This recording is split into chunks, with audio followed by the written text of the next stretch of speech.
పూజిద్దాం, పర్యావరణాన్ని రక్షిద్దామనే నినాదంతో నిజామాబాద్ జిల్లాలో భారీ మట్టి గణనాథుని ఏర్పాటు చేశారు. శ్రీ రవితేజ యూత్ సభ్యులు 2012లో 10 రూపాయలతో ఏర్పాటు చేసిన ఈ మట్టి గణపతి అంచెంచెలుగా ఎదుగుతూ ఈ సంవత్సరం 63 ఫీట్ల భారీ గణనాథుని ఏర్పాటు చేశారు.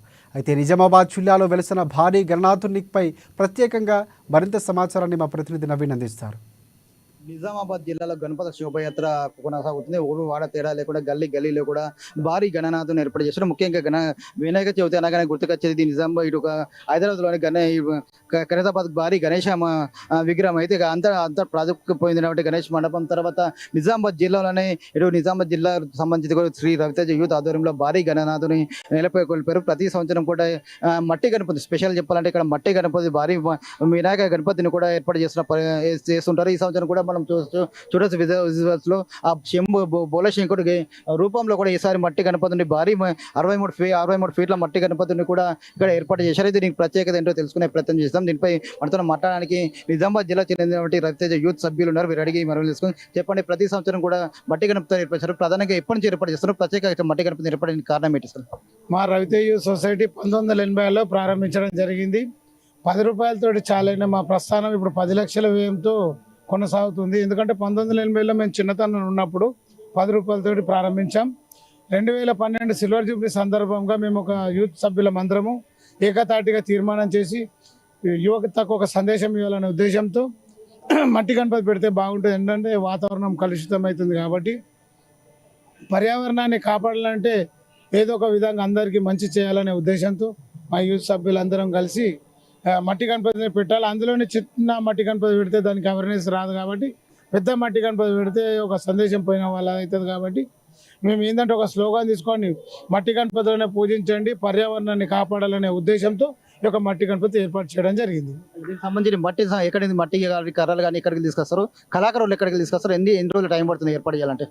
2012 నుంచి చాలా అయింది మా మట్టి గణపతి. అప్పటి నుండి ఇప్పటిదాకా కలకత్తా నుంచి దాదాపు 18 మంది కళాకారులు ఇక్కడికి రావడం జరిగింది. ఈ 2024 గాను బోలాశంకర్ ఆకారంలో అందరికీ దర్శనమిస్తున్నాడు. ఈ యొక్క గణనాథుని తయారు చేయడానికి 18 మంది కళాకారులు రెయిన్బోలు శ్రమించి ఇక్కడ ఏర్పాటు చేయడం జరిగింది. అంటే ఇది ఒక చరిత్ర అయిపోయింది. ఎందుకంటే 15 ఆగస్టు రోజు భూమి పూజ చేసిన తర్వాత వితిన్ 21 రోజుల్లో ఇంత పెద్ద భారీ ఆకారంను ఏర్పాటు చేయడం అదొక చరిత్ర. అందరూ కూడా పబ్లిక్ తండోపతండాలుగా అధిక సంఖ్యలో భక్తులు పాల్గొని చూసి పుణ్యతులు అవుతున్నారు. ప్రధానంగా మట్టి భారీ వినాయకుడు అనగానే గుర్తుకొచ్చేది ఖైరతాబాద్ గణేష మండపం. కానీ ఖైరతాబాద్ గణేష్ నుండి మాత్రం సూర్సాగర్లో తీసుకెళ్లి నిమజ్జనం చేస్తారు. ఇక్కడ ఈ మట్టి గణపతిని ఎక్కడ తీసుకెళ్తారు, ఎక్కడ నిమజ్జనం చేస్తారు, ఏర్పాట్లు ఎలా ఉంటాయి? ఖైరతాబాద్ గణేష్ గత ముందు పిఓపి తోటి ఉండేది. ఇప్పుడు కొద్దిగా ఇప్పుడు మట్టిగా చాలైంది కాబట్టి మేము వాళ్ళని స్వాగతిస్తున్నాం, అభినందిస్తున్నాం. ఎందుకంటే వాళ్ళలాగా కూడా మిగతా గణేష్ మండలి వాళ్ళు కూడా మట్టి గణపతులే భారీ మట్టి గణపతులు ఏర్పాటు చేసి అందరినీ తోడ్పాటు చేయాలని కోరుతున్నాం. మా యొక్క మట్టి గణేష్ ఇక్కడనే స్థాపించి నిర్మించి దీని నిమజ్జన కార్యక్రమాలు వేద పండితుల ఆధ్వర్యంలో పలు గంగా జలాలతోటి 18వ తారీఖు రోజు ఉదయం 11:30 నిమిషాలకు ఇక్కడ అందరి మీడియా సమావేశంలో భక్తుల సమావేశంలో చాలామంది భక్తులు వస్తున్నారు. కొన్ని వేల మంది భక్తుల సమక్షంలో ఇక్కడ నిమజ్జన కార్యక్రమాలు ఏర్పాటు చేయడం జరిగింది.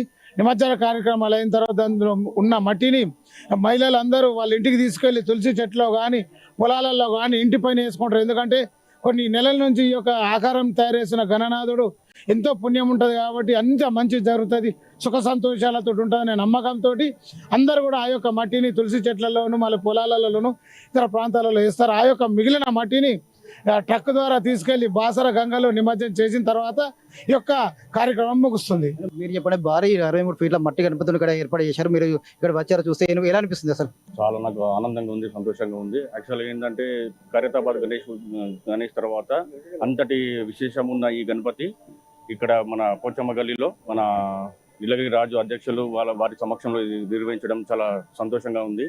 మరియు ఇంతటి పర్యావరణాన్ని కూడా ఏమి హానికరం కాకుండా వీళ్ళు అంతటి గణనాథుని వీళ్ళు నిర్మించడం కానీ స్థాపించడం కానీ జరగడం మరియు వీళ్ళు చేసే ఈ పూజల వల్ల ఇక్కడ విశిష్టలు కూడా చాలా జరుగుతాయి. మళ్ళీ ఇక్కడ నిత్య అన్నదానం కూడా జరుగుతూ ఉంటుంది.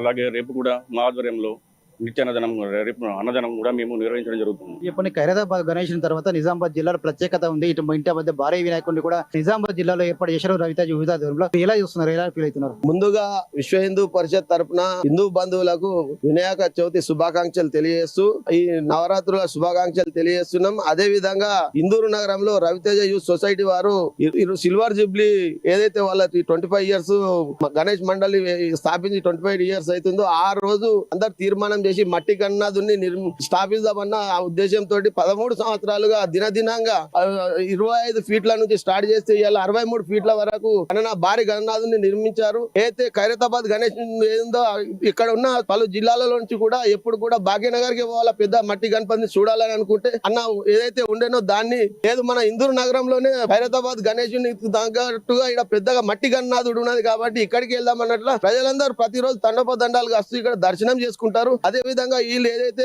ఉన్నారో ఇక్కడ అన్నదాన కార్యక్రమం కూడా చేస్తారు. ఇక్కడనే నిమజ్జనం చేస్తారు అన్ని గంగా జలాలతోని. అయితే మేము హిందూ బంధువులకు విశ్వ హిందూ పరిషత్ తరపున తెలియజేస్తున్నాం ఏంటంటే మట్టి గణనాథుడినే పూజించండి. మట్టి గణనాథుడిని పూజిస్తూ అదే విధంగా గణనాథుడికి ఏదైతే ఉన్నదో గరకనే శ్రేష్టము. ఆ గరక దండలనే వేయండి. దాని తర్వాత మీ అందరికి మేము చెప్పేటంత లేదు, అందరికి తెలుసు. ఎందుకంటే గణనాథుడికి ఏది ఇష్టమో అదే పెట్టండి. పండ్ల రూపంలో అయితే ఎలికాయలు, మనము చెరుకు, అదే విధంగా మక్కలు, అదే దాంతో పాటు చింతకాయ ఇవేదైతే పెడుతుంటామో ప్రతి వినాయకుడు ఏదైతే చవితి రోజు పెడతామో అవే పెట్టండి.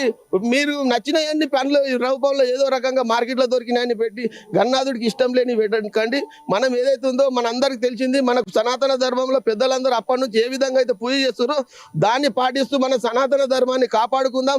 అదే విధంగా మట్టి గణపతిని పూజించడంతో ఏదైతే చెరువులలో ఏదైతే నిమజ్జనం చేస్తుంటామో అందులో ఎన్నో రకాల జీవరాశులు ఉంటాయి కాబట్టి ఆ జీవరాశులకు పిఓపితోని ఏదైతే నిమజ్జనం చేస్తే వాళ్ళకి ప్రాణహాని ఉంటుంది, వాటర్ కలుషితం అవుతుంది, వాతావరణం కలుషితం అవుతుంది. కాబట్టి ఖచ్చితంగా అందరూ కూడా మట్టి గణనాథుడినే పూజించండి అని చెప్పి మరొకసారి తెలియజేస్తూ అందరికి వినాయక చవితి శుభాకాంక్షలు తెలియజేస్తాం. ఒకటే చెప్తున్నాం, మట్టి గణపతి ఏర్పాటు చేద్దాం, పర్యావరణ రక్షిద్దాం ఉద్దేశంతో 2012లో ఈ మట్టి గణపతిని ఏర్పాటు చేశామని ముఖ్యంగా కేవలం 10 రూపాయలతో ఈ మట్టి గణపతి ఏర్పాటు చేసి అంచెంచెలుగా ఇప్పుడు 63 ఫీట్ల మా భారీ గణనాథులు కూడా ఏర్పాటు చేశామని చెప్పి ముఖ్యంగా చెప్తున్నారు. అయితే ఈ చుట్టుపక్కల మంది కూడా చాలా మంది కూడా ఇక్కడ వచ్చి గణనాథుని దర్శనం చేసుకుంటారు. అయితే ముఖ్యంగా ఈ మట్టి గణపతిని కూడా ఇటు పూజల తర్వాత కూడా 9 రోజుల తర్వాత ఇక్కడనే నిమజ్జనం చేస్తామని చెప్పి కూడా రవితేజ యూత్ సభ్యులు చెప్తున్న పరిస్థితి మొత్తానికి కనిపిస్తుంది. కెమెరా మైపల్తో నవీన్, ANN న్యూస్, నిజామాబాద్.